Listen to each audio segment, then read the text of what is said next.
হাইতির বিপক্ষে ম্যাচে মাঠে নামার আগে এবার বড় সুখবর পেল ব্রাজিল ফুটবল দল। বিশ্বকাপে বাঁচা মরার লড়াইয়ের আগে ব্রাজিল ভক্তদের জন্য এক বিশেষ সুসংবাদ এলো ফিফার কাছ থেকে। টুর্নামেন্টের মাঝপথে প্রমোশন মিলল 5 বারের বিশ্ব চ্যাম্পিয়নদের। আসরের পরে ম্যাচে আরো শক্তিশালী হয়ে কামব্যাক করতে প্রস্তুত কোচ কার্লো আনচেলত্তি। হাইতির ম্যাচের আগে তবে কি এমন সুখবর পেল ব্রাজিল দল, সেটা নিয়ে বিস্তারিত এই রিপোর্টে।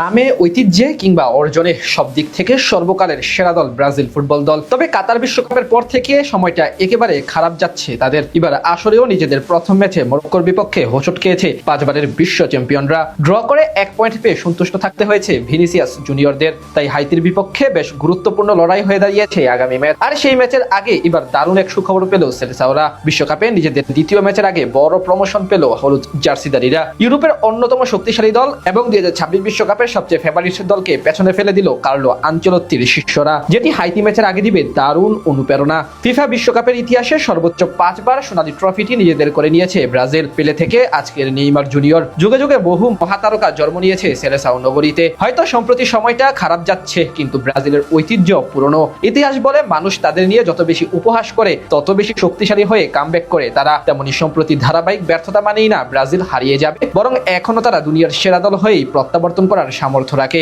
যেটা শুধু সময়ের ব্যাপার। তেমনি এবার বিশ্বকাপেও হাইতি ম্যাচ নিয়ে স্বপ্ন দেখছে কোটি ভক্তরা। ঠিক তার আগ মুহূর্তে ফিফা থেকেও দারুণ সুখবর পেল 5 বারের বিশ্ব চ্যাম্পিয়নরা। 2026 বিশ্বকাপের আগে ফিফা ওয়ার্ল্ড র্যাঙ্কিং এ 6 নম্বরে ছিল ব্রাজিল। এক সময় যারা একচ্ছত্র আধিপত্য বিস্তার করেছে ফুটবল মহলে, তারা ছিল র্যাঙ্কিং এ 6 নম্বরে। তবে বুধবার রাতে পর্তুগালের ড্র হওয়াতে র্যাঙ্কিং উন্নতি করেছে ব্রাজিল। হাইতি ম্যাচের আগে পুরনো অবস্থান অর্থাৎ 5 নম্বর ফিরে পেয়েছে ভিনিসিয়াস জুনিয়ররা। বর্তমানে র্যাঙ্কিং হিসাবে দুনিয়ার 5 নম্বর দল ব্রাজিল। ফিফা র্যাঙ্কিং এ বর্তমানে 1 নম্বরে আছে আর্জেন্টিনা। এদিকে স্পেন ড্র করায় এবং ফ্রান্স সেনেগালের বিপক্ষে জয় পাওয়ায় তাদের হাঁটিয়ে 2 নম্বরে উঠে পড়েছে কিলিয়ান এমবাপ্পেরা। 4 নম্বর অবস্থান ধরে রেখেছে ইংল্যান্ড। আর পর্তুগাল 5 নম্বর পজিশন থেকে নেমে গেছে 7 নম্বরে।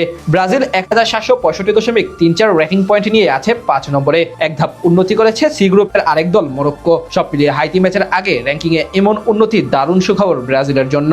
বিশ্বকাপে এই ম্যাচে জয় পেতেই হবে তাদের। তার আগে এমন সংবাদ নিশ্চিতভাবে অনুপ্রেরণা দিবে সেলেসাও শিবিরে। অন্যদিকে বর্তমানে ফিফা র্যাঙ্কিং এ 85 নম্বরে আছে হাইতি। সব মিলিয়ে এই ম্যাচের আগে বলা চলে সব দিক থেকে আত্মবিশ্বাসে আছে ব্রাজিল। তাই ডু অর ডাই সিচুয়েশনে তারাই অধিক এগিয়ে আছে। যদিও চলমান বিশ্বকাপে বেশ কিছু ছোট দল এরই মাঝে বড় দলের বিপক্ষে তাক লাগানো পারফরমেন্স করে সবাইকে অবাক করে দিয়েছে। সেদিক থেকে একটু বাড়তি সতর্কে থাকতে হবে কার্লো আনচেলত্তিকে। এদিকে এই ম্যাচে নিজেদের শক্তিমত্তার সব হাতিয়ার প্রস্তুত করেছে এই মাস্টারমাইন্ড। একাদশে একাধিক বড় পরিবর্তন দেখা যেতে পারে হাইতির বিপক্ষে। সব মিলিয়ে সুখবর এবং নিজেদের শক্তিমত্তা সব দিক থেকে পুরোপুরি প্রস্তুত নিয়ে মাঠে নামছে ব্রাজিল ফুটবল দল।